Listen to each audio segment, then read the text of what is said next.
গত 1 বছর ছাড় দিয়েছি, জুলাই ঘোষণাপত্রে ছাড় দিয়েছি, জুলাই সনদে কোনো ছাড় হবে না। 1% ছাড়ও জুলাই সনদে দেওয়া হবে না।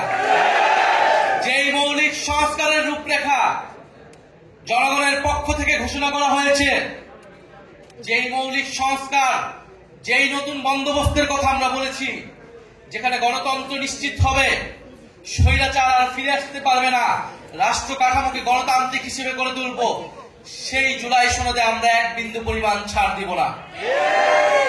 আমরা নির্বাচন চাই।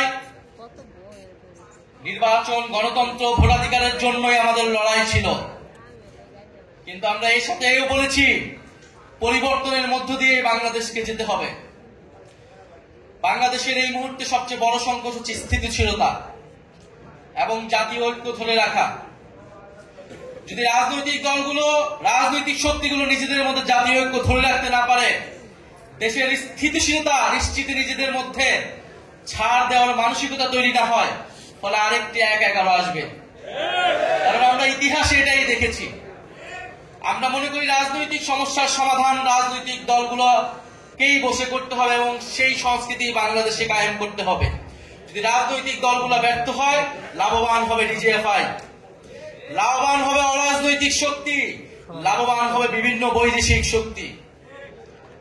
আমরা গণ অভ্যুত্থানের পরে যেই জাতীয় ঐক্যের স্বার্থে, বাংলাদেশের স্থিতিশীলতার স্বার্থে গত 1 বছর ধরে গণ অভ্যুত্থানের শক্তি, বৈষম্য বিরোধী শক্তি, জাতীয় নাগরিক পার্টি বারবার ছাড় দিয়ে গিয়েছে, কিন্তু ছাড় দিতে দিতে আমরা শেষ প্রান্তে এসেছি।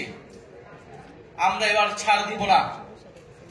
আমরা এবার আদায় করে নিব যে গণ অভ্যুত্থানের পরে নতুন বাংলাদেশের প্রতিশ্রুতি আমরা দিয়েছি, যে গণতন্ত্র প্রতিষ্ঠার, বৈষম্যহীন বাংলাদেশ প্রতিষ্ঠার প্রতিশ্রুতি দিয়েছি, অন্তর্বর্তী সরকার যে প্রতিশ্রুতি দিয়ে, যে শহীদের রক্তের উপর দিয়ে প্রতিষ্ঠিত হয়েছে, সেই প্রতিশ্রুতি আদায় না করে এই সরকার যেতে পারবে না।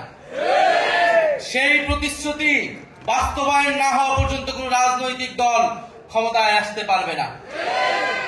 ফলে আমরা এখনো বলবো, আসুন জাতীয় ঐক্যের স্বার্থে, স্থিতিশীলতার স্বার্থে আমরা সেই প্রতিশ্রুতিগুলো একে একে পূরণ করি।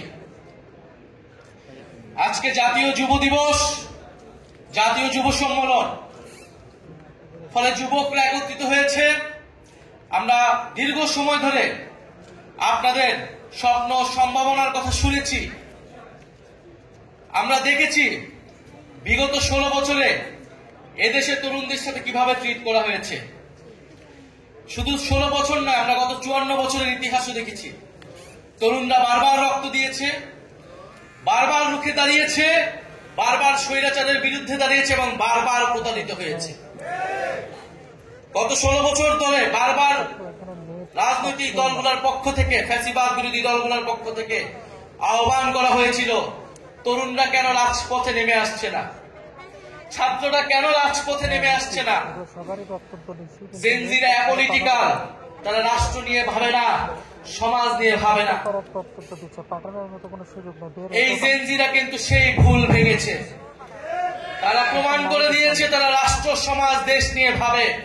সবচেয়ে দেশপ্রেমিক প্রজন্ম এই জুলাই গণ অভ্যুত্থানে রাজপথে নেমেছে, জীবন দিয়েছে, বুলেটের সামনে দাঁড়িয়েছে, কিন্তু বিনিময়ে কি পেয়েছে?